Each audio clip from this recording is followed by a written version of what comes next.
بسم الله الرحمن الرحيم لا حول ولا قوة إلا بالله العلي العظيم الحمد لله رب العالمين وصلى الله على سيدنا ونبينا أبي القاسم المصطفى محمد وآله الطيبين الطاهرين لا سيما بقية الله في الأرضين عجل الله تعالى فرجه الشريف اللهم أخرجني من ظلمات الوهم وأكرمني بنور الفهم اللهم افتح علينا أبواب رحمتك وانشر علينا خزائن علومك برحمتك يا أرحم الراحمين. First, I congratulate you for the birth anniversary of Imam al-Hasan al-Mujtaba alayhi salam, and I pray that Allah would grant us more ma'rifah and love for our Imam and also his shafa'a, inshallah.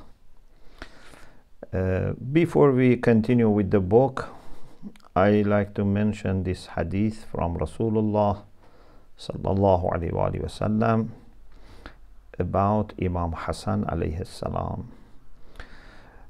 Sheikh al-Saduq Ridwanullah ta'ala alayh, in his book Al-Amali, quotes a hadith which says that Rasulullah was sitting one day. Inna Rasulallah kana jalisan dhata yawmin fa'aqbala al-Hasan. Then Imam Hassan as a child came, and when Rasulullah saw Imam Hassan, he cried and said, Ilayya, Ilayya. He asked Imam Hassan alayhi salam to go closer to him till he was asked by Rasulullah to sit on his right leg. Hatta ajlasahu ala fakhidhihi al-yumna. And then Imam Hussein alayhi salam came. Again Rasulullah cried and asked him to go closer. He said, Ilayya, Ilayya, Ya Bunayya, and made him sit on his left leg. Then Lady Fatima came. ثم أقبلت فاطمة فلما رآها بكى ثم قال إلي إلي يا بنية, my dear daughter. فأجلسها بين يديه. Then Amirul Mu'minin came. Again Rasulullah cried and said, Ilayya, Ilayya, Ya Akhi. Could be also Ya Ukhayya, because they are written the same way. My brother, my dear brother. And then Rasulullah asked, with respect to Lady Fatima, Rasulullah asked her to sit in front of him, and with respect to Amirul Mu'minin, asked him to sit on his right side. Companions who were there, they asked, why when you saw each of these four you cried? Isn't anyone among them that when you see you will become happy? They didn't understand, those who were there. They thought maybe Rasulullah is not happy, or maybe, I don't know. Anyway, they were surprised why Rasulullah cried. Certainly this was not because he was not happy to see them, as he will explain. Rasulullah explained that how much these four are dear to him, how much he loves them, but also he was reminded of the tragedies that they would go through in future. Now, the part about Imam Hassan alayhi salam is this part, but it has about also the other three. Amma al-Hasan فَإِنَّهُ ابْنِي وَوَلَدِي وَبَضْعَةٌ مِّنِّي وَقُرَّةُ عَيْنِي وضياء قلبي وثمرة فؤادي هو سيد شباب أهل الجنة وحجة الله على الأمة. Hassan is my son. Islamically, from Quranic perspective, son is not your own direct son or son of your son only. Son of daughter is also considered as son. Like Isa alayhi salam is considered in the Quran as dhurriya of Ibrahim alayhi salam, although Isa was connected to Hazrat Ibrahim through mother. So, he is my son. We know that in the course of history, some Abbasids, they try to question Imams being children of Rasulullah. But they were children of Rasulullah. He is part of me. He is the light of my eye, the light of my heart. He is the fruit of my heart. Means Hassan brings deep joy to me. He is very dear to me. He is a master of the youths of heaven, and he is Hujjah of God over Ummah, over nation. Amruhu amri wa qawluhu qawli. If he commands, it's my command. If he says something, it's like me saying something. من تبعه فإنه مني ومن عصاه فليس مني. Whoever follows him, he is from me. Whoever disobeys me is not from me. وإني لما نظرت إليه تذكرت ما يجري عليه من الذل بعدي فلا يزال الأمر به حتى يقتل بالسم ظلما وعدوانا. When I looked at him, I remembered. Rasulullah knows all these things. So it's not that for the first time Allah told him what is going to happen to these four. He knew, but he remembered again. This was a reminder. When he saw him, تذكرت means I remembered. ما يجري عليه من. I remembered what kind of disrespect is going to be practiced against him till he will be finally killed with poison, ظلما وعدوانا, out of injustice and enmity. فعند ذلك تبكي الملائكة. Angels would cry at that time, and everything will cry. يبكيه كل شيء. And whoever cries for Hassan, لم تعم عينه يوم تعم العيون.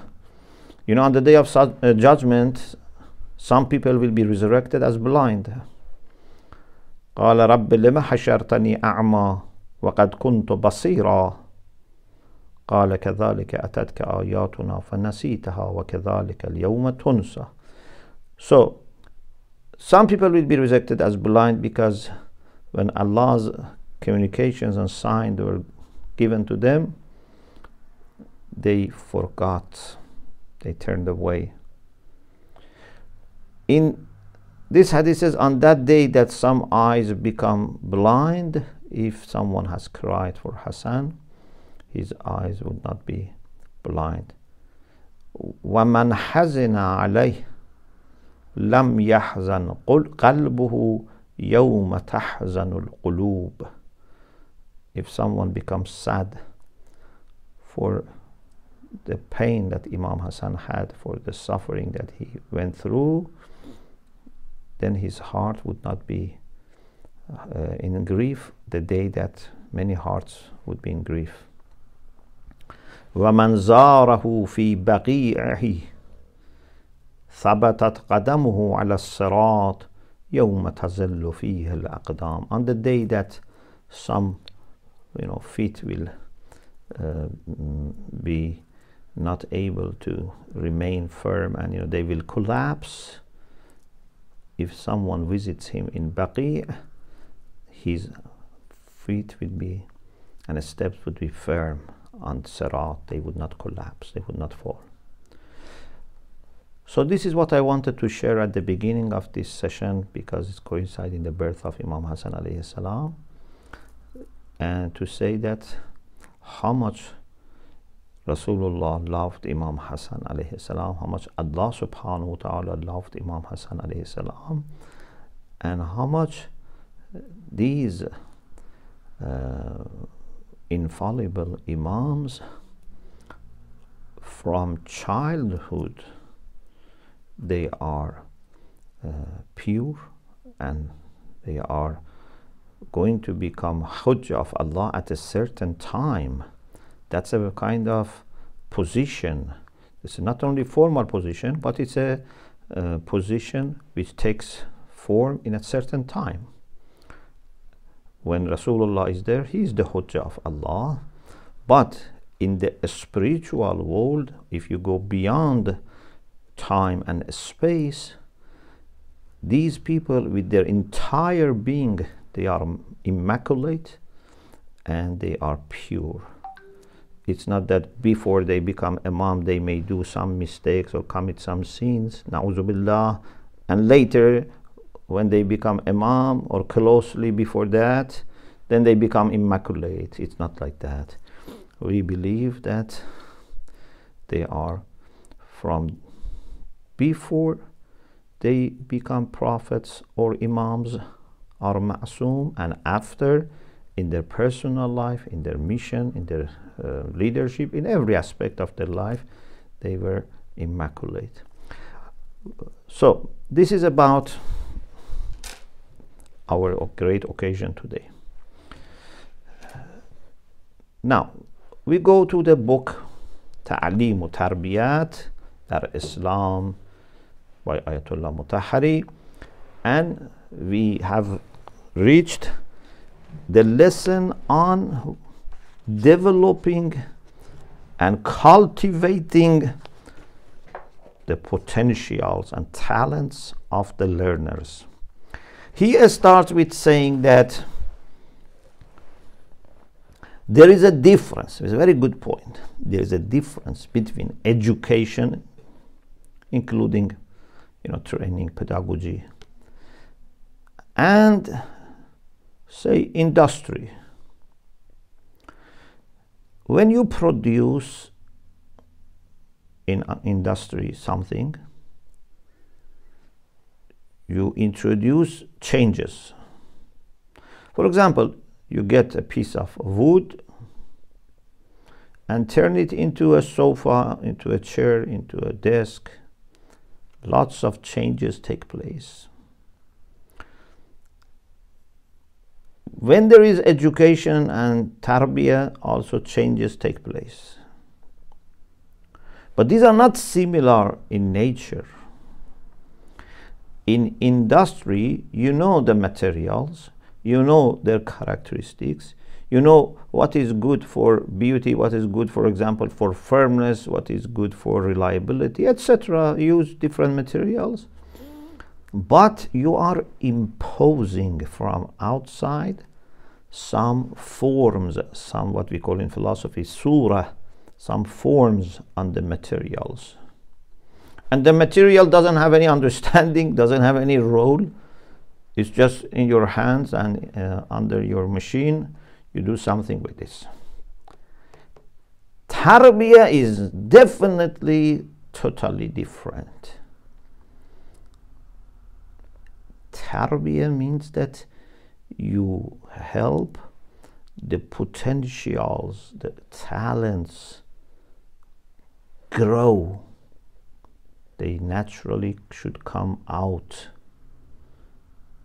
You don't impose on someone talents, or you don't impose on someone ethics or religion, etc. Tarbiyat is to create a pleasant environment and help in a soft way internal growth. This is why we don't use tarbiyah for non-living beings. We don't use it for wood or stone, etc., or metal. At least it should be a plant. You can, to some extent, train and cultivate plants, because plants also have nafs.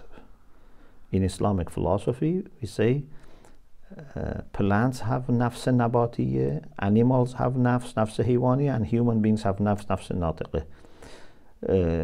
And the reason they argue that they have nafs is because they are not acting similarly with respect to the environmental impulses.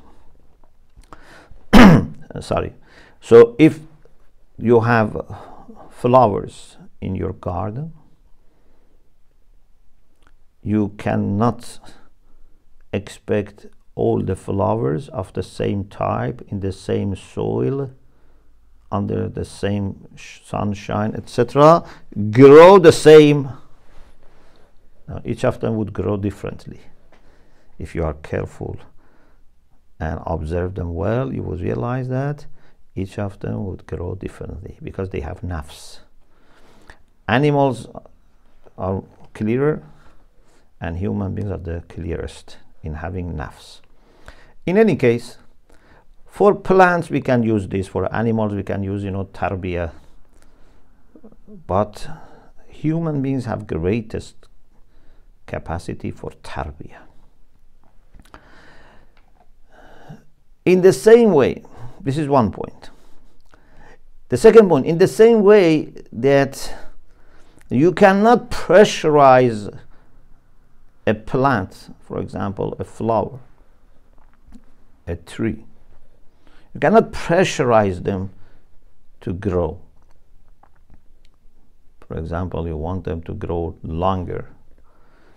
You stretch them and they grow longer. Or you somehow pressurize them.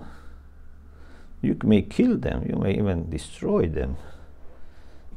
You have to know your limits. They should grow themselves. You can maximum thing that you can do is to prepare the ground for their growth or fast growth. But they should grow. You cannot force them to grow. Or animals. In tarbiyah, pressure doesn't work. In tarbiyah, it should be internal growth. Ayatullah Mutahhari has very beautiful points here. These are very subtle issues. If you don't listen carefully, you may misunderstand or miss some points. He quotes something from Bertrand Russell.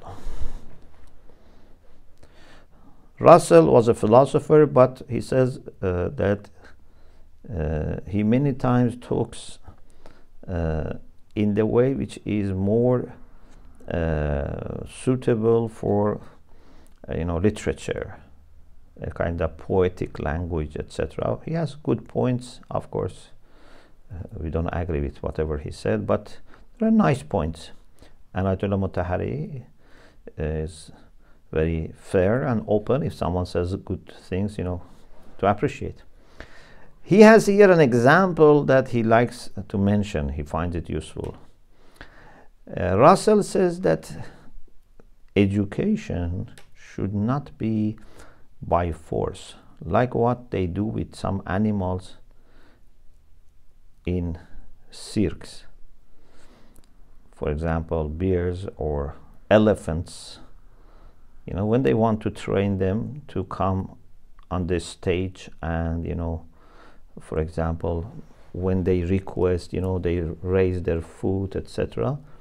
So what they do, maybe there are other techniques, but this is very commonly said, is that before coming to the stage, in the background, they work with them for a long time. They have a special platforms of metal, and they hit from beneath that metal, and then these animals, and also maybe they play some music at that time, then these animals realize that it's getting hot. They have to, you know, raise their feet, not burning hot, but you know, hot to the extent that they have to do this. And then it becomes conditional. So when they hear that music, through association of the ideas, they remember that heat, and then they raise their leg, for example. He says, Bertrand Russell says, education should not be like, you know, what they do to these poor animals. It should be very soft and gentle. So Ayatullah Mutahhari says, in education, fear cannot help in the growth. People should not be frightened, for example, to learn or, you know, to become religious. But fear can be used for avoiding crimes. If you want to make, for example, citizens of a city or country, people who observe law, you cannot just use fear of penalty, you know, prison, etc. This would not make them people who love and, you know, observe law. You must educate them. You must talk to them about benefits of observing law, etc., so that they internalize it, and with love they observe the law. They find it very useful, something that they should do it. But you can also say, for the criminals, for those who disregard law, there is punishment. We have penalties, we have fines, etc. You understand? Because there are some people that, if we leave it to themselves and, you know, talk to them, educate them, unfortunately they don't have that much of willpower, or they don't accept, because human beings are free, and in the end of the day they may not accept, and they want to be, you know, doing whatever they wish. So we cannot eliminate altogether fear. Fear is there, but the engine should be what? Ma'rifah and mahabba. This engine of tarbiyah in human beings would not work with fear. It's only ma'rifah, mahabba, and developing nice habits. But fear is also there. It's like brake. One of the things also that Ayatullah Mutahhari mentions here is that for children, we have to be very careful that if you are using reward or punishment, especially with respect to punishment, you know, fear, but with reward the same also, but with fear is more important. they should understand why they are rewarded or punished. If they don't understand, then they will get confused, and it can create lots of problems, mental problems. For example, if a newborn baby or someone who has just started, crawling or walking, urinates on the lap of father or mother or a guest, and then, na'udhu billah, they beat him or shout at him,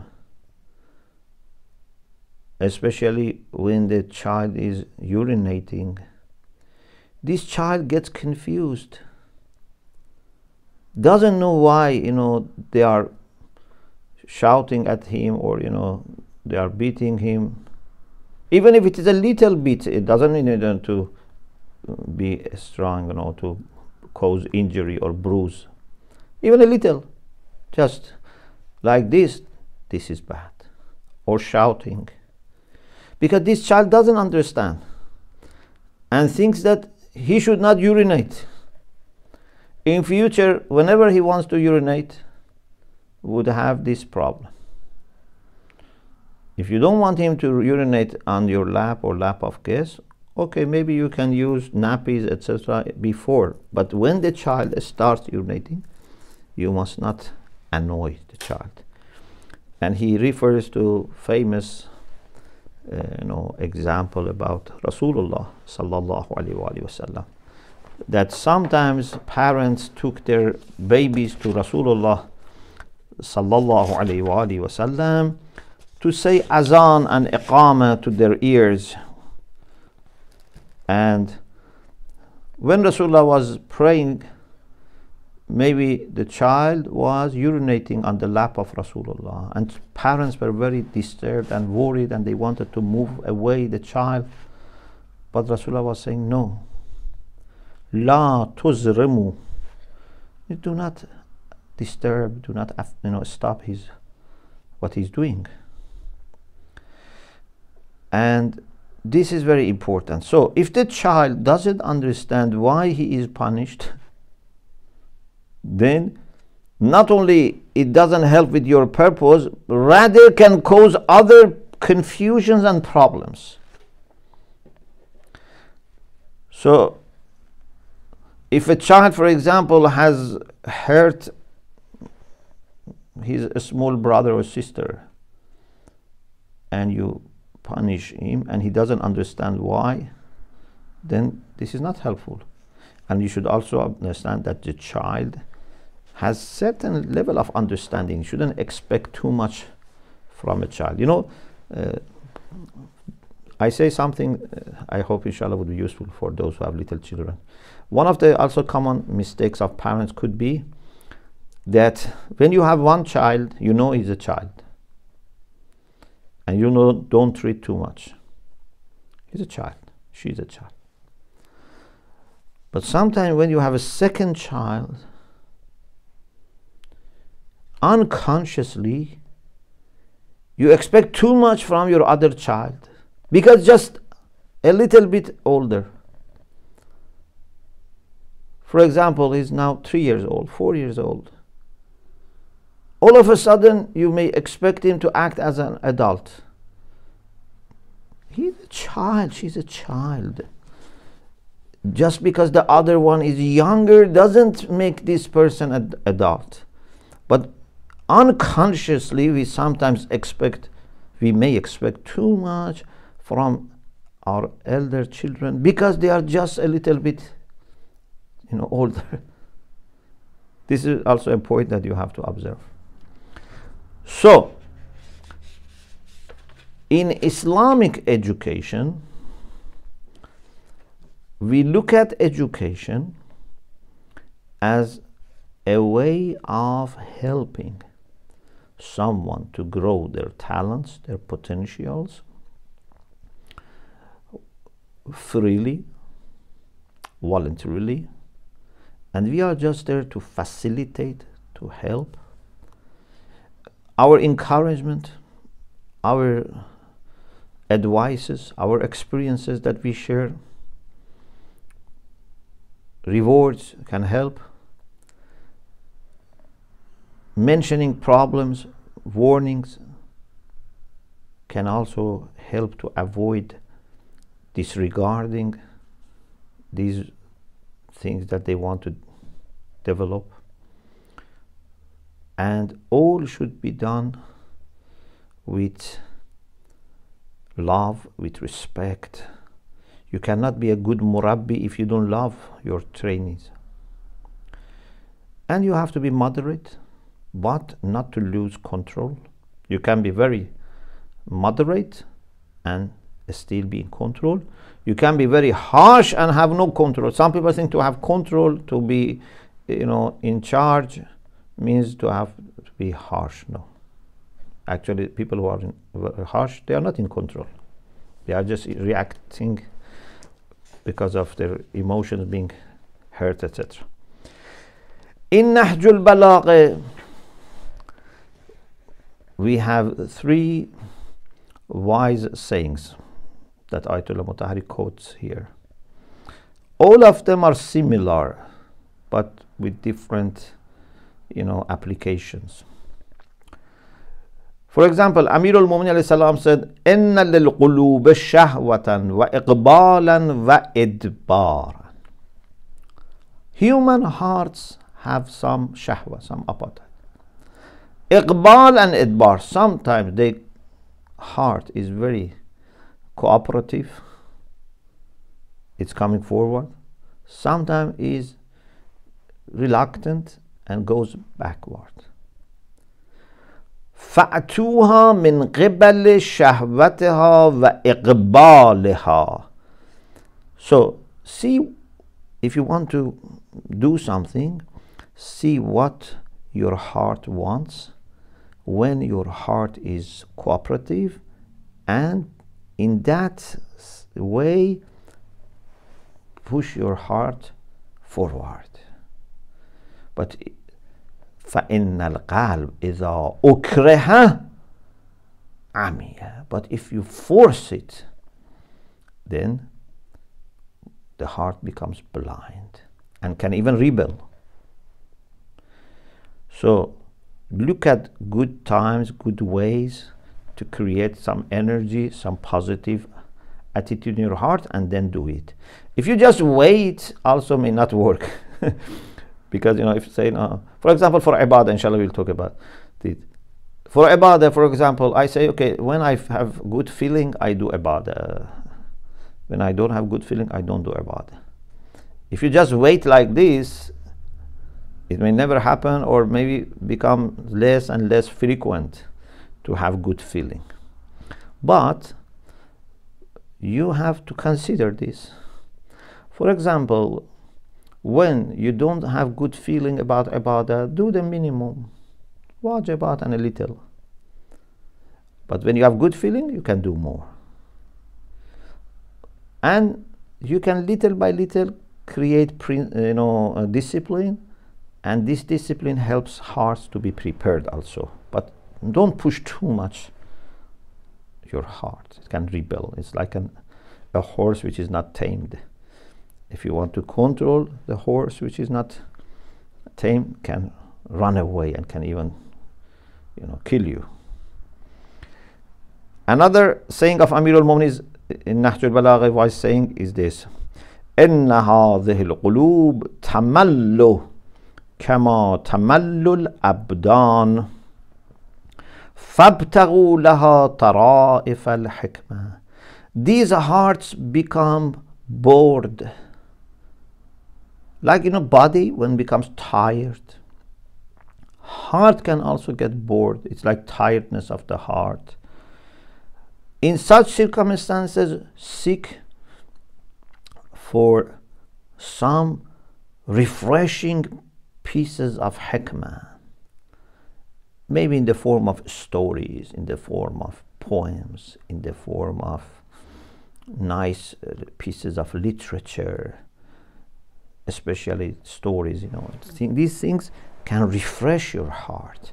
This is not the time for a serious, for example, reading or serious about if the heart is not in a good mood. But as I said, don't always wait, because you have to be also training yourself.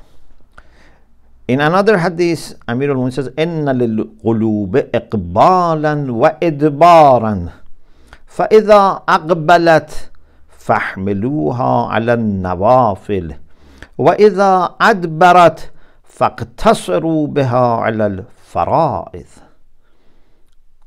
These hearts have iqbal and idbar. Sometimes they come forward, sometimes they want to go backward. When there is iqbal, push yourself to do nawafil, extra.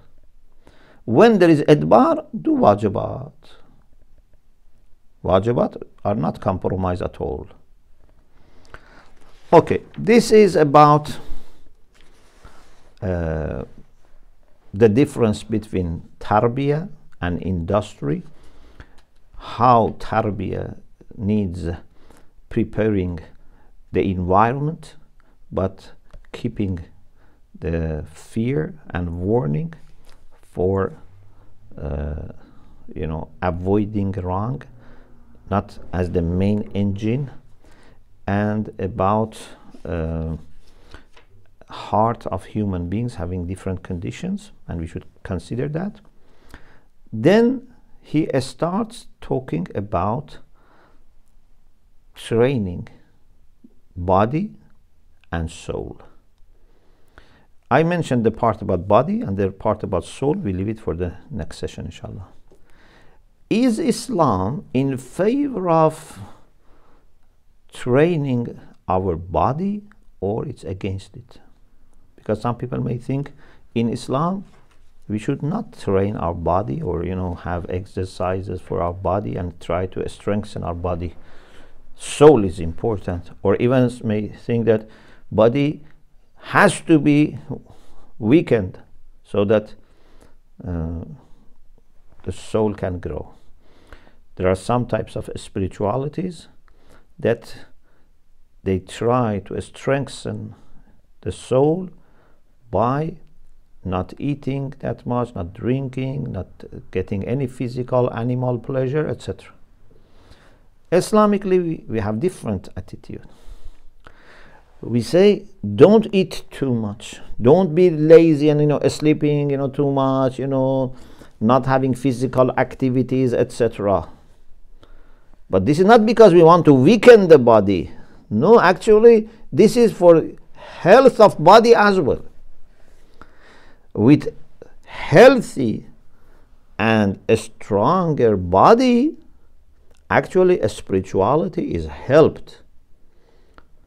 So if there is a way to take care of your health, plus to exercise, to strengthen your body through diet, through exercises, through not going through stress, etc., you should do it as much as possible. Look after your body. The body is a great tool, great asset, is a big amana of Allah subhanahu wa ta'ala. Yes, don't eat too much. This is not good for body, nor for soul. Don't sleep too much. Things like this. So we are not against looking after body, training body. Yes, this should not be the aim. My aim in life is to have stronger muscles, or just to run faster. These are good, but not as aims for life. Humanity is not just grown through body. It's very important, very great. You look after your body, you strengthen your body, try to keep your body strong. But the main thing is soul. You have to look after your heart, your spirit, not just body. how we look after our soul, how we develop the potentials, the talents which are there, and actually what are there in our soul that we can grow, is what inshallah we discuss in the next session. Alhamdulillah Rabbil Alameen.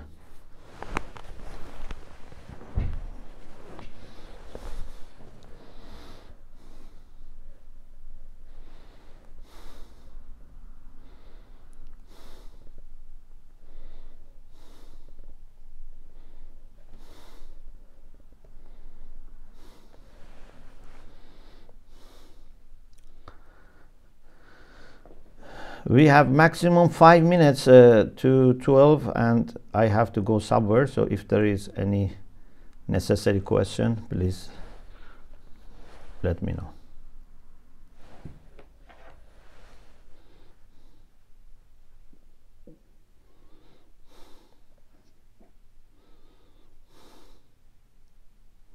Please raise your hand for questions.